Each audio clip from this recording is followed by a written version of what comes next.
Hello guys, magandang araw. So, dito na naman tayo sa ating YouTube channel. So shout out sa mga lahat ng nakikinig at nanonood ng ating video. So, ang content natin ngayon ay yung comment ng ating isang kasama sa NU na si Arvin Ocampo. Sabi niya dito, pa-content naman daw dun sa plain maps. At siguro tinatanong niya dito kung kaya ba yung ating Dark Knight doon sa plain maps at yung future plan daw natin sa ating character. So sabi niya malambot daw yung bravery kasi ang kinuha kong master talent is guardian, so medyo matigas talaga siya compare sa bravery pero less damage. So sagutin natin yan, Paps, no, kung ano ba, kung kaya ba natin dito.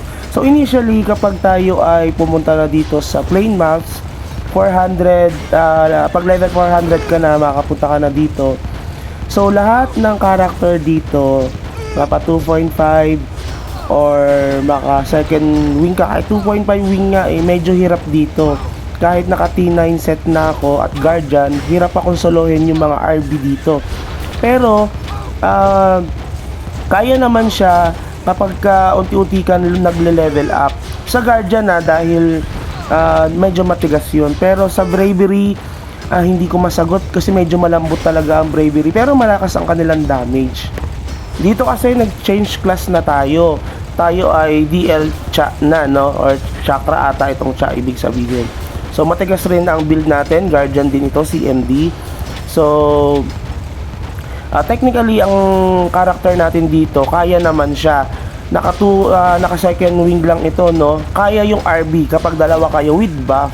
Kaya naman siyang tangkihin kahit paano or kaya naman siya mapatay. But then kapag melee kasi medyo mahirapan ka makabawas dito kasi kapag range ka, pwede mong malure yung mga mobs, yung RB. So kahit paano unti-unti mo siya mababawasan. Sa DK medyo nanawa kasi ako dahil laging ang hirap makapagpa-level. At the same time, ang hirap rin makapag-RB lalo kapag bago ka doon sa maps. For clarification lang guys, 415 na tayo. Hindi ko pa rin kaya solohin yung RB dito kahit may buff na ako. Pero unti-unti kaya ko siyang bawasan, mapatay, pero napakatagal.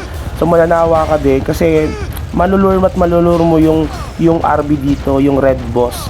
Pero sa BK kasi medyo hirap kang makapag-farm dito dahil nga kapag nagre-regen ka, babalik din yung buhay ng RB. Unlike sa mga range, hahabulin ka ng RB tapos makakapag-regen ka na kahit paano at mababawasan mo pa rin siya.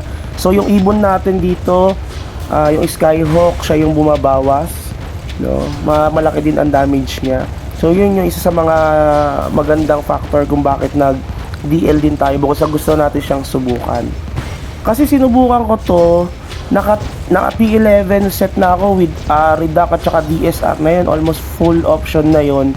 Tapos naka 2.5 wing na rin tayo, tapos may shield na rin tayo. Hindi pa rin natin kaya yung RB dito, napakalakas, manghihina ka talaga eh. Yung karakter mo na feeling mo napakalakas na pagdating sa 400 maps, nang manghihina ka talaga. Yung iba nananawa dito, no, iba nag-quit, pero tuloy nyo lang dahil nga lalakas din kayo, kaya nyo na rin niya mapatay sooner or later.